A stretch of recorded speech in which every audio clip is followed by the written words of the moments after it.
ফরজ গোসলের সুন্নাহ সম্মত সঠিক নিয়ম কি? কারণ গোসল ফরজ হলে শরীরে বা কাপড়ে কোথাও নাপাক লেগে থাকলে সেই অংশটাকে আগে ধুয়ে ফেলা, ভালো করে ধুয়ে নাপাকটা দূর করে ফেলা।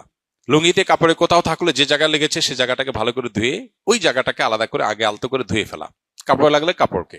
এরপরে দ্বিতীয় যে কাজ হবে সেটি হলো উত্তম রূপে অজু করা। এখন নাপাক যেটা ধুইতে বলা হলো, এটা যদি কারোর কাছে চিহ্নিত না থাকে তাহলে সেক্ষেত্রে পেরেশানের কোনো কারণ নেই। যদি চিহ্নিত থাকে, চেনা যায় কোন জায়গা নাপাক, তাহলে সে জায়গাটা ধুয়ে ফেলা। আর যদি হারিয়ে যায়, মিশে যায় অন্য সাধারণ জায়গার সাথে, কাপড়ের সাথে, তাহলে তো কিছু করার নেই। এক্ষেত্রে দ্বিতীয় কাজ হবে হলো অজু করা, উত্তম রূপে অজু করা। অজুর ক্ষেত্রে 2 হাতের কবজি 3 বার ধুয়ে 3 বার কুলি করে নাকে পানি দিয়ে, কুলিতে গড়গড়া করে কুলি করা, এটা ফরজ গোসলের সাথে সংশ্লিষ্ট গুরুত্বপূর্ণ একটা বিষয়।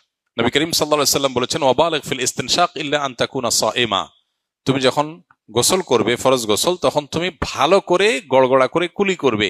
নাকে পানি দেওয়াটা ভালো করে নাকে পানি দিতে হবে। কিন্তু যদি রোজাদার হয় তাহলে খুব বেশি গড়গড়া করে কুলি করতে গেলে পানি ভেতরে যেতে পারে, সেজন্য রোজাদারের জন্য এটা নাই।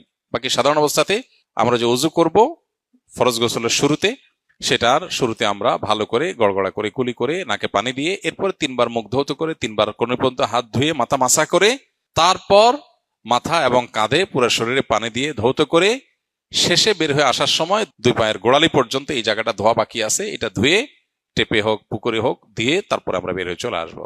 তাতে ওযু এবং গোসল একসাথে হয়ে যাবে।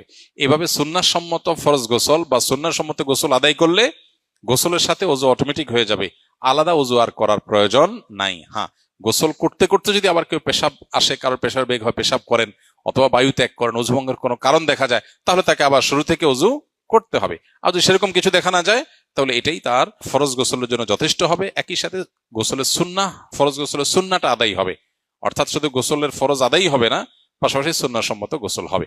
এক্ষেত্রে লক্ষ্য রাখতে হবে শরীরের কোনো জায়গায় যেন শুকনা না থাকে, প্রতিটা পশমের গোড়া পর্যন্ত যেন পানি যায়, সেটা সর্বোচ্চ খেয়াল রাখতে হবে।